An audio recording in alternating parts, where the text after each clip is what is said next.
Templates are all those default settings you like to have whenever you first start a project.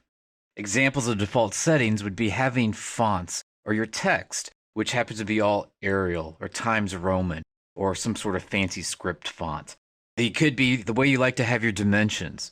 It may be having your sheets set up a certain way with your title blocks having specific information. All that information is stored inside of a template file.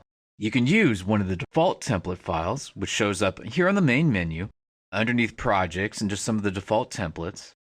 Or you can select on New to create a new project based off of your own existing template. So let's start by selecting on New from underneath projects. Here's that same list of files that we had over here.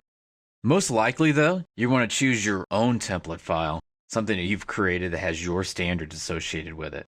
To do that, you need to select on the Browse button. This will bring up the Choose Template dialog box. From here, you could surf on your network, find it on your own computer, wherever you store your templates at, you can go to it, and then highlight the one you want to be able to open up. In this case, we can see that there's ones that have default mechanical settings or electrical settings, some that are designed for more of a residential construction, maybe structural. And depending on your version of Revit, some of these templates may be different. Revit Architecture will have some different default templates from Revit 2014. That being said, though, we should all have a default.rte, which stands for default.revit template.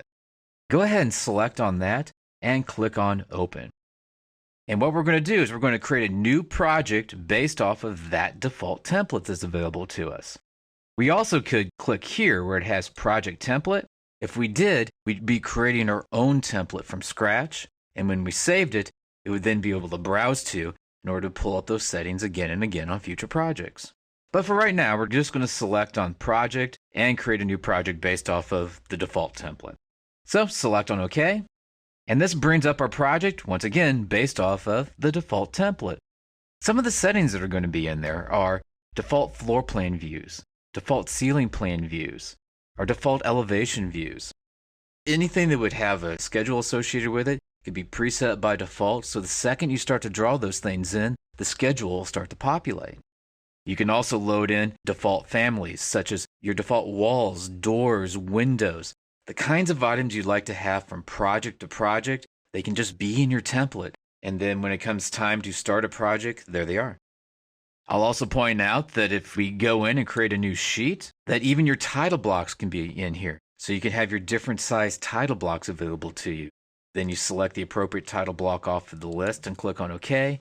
It'll bring up your custom title block and you can start to fill up your sheet with information. So template files at their heart are really just a storage area for different information, such as your default wall styles, door styles, your default fonts, which are Times Roman, Arial, the way you'd like to see your dimensions set up, as well as such things as your default title blocks. So all those default settings and default content that you like to start your projects with, those should all reside in your starting template.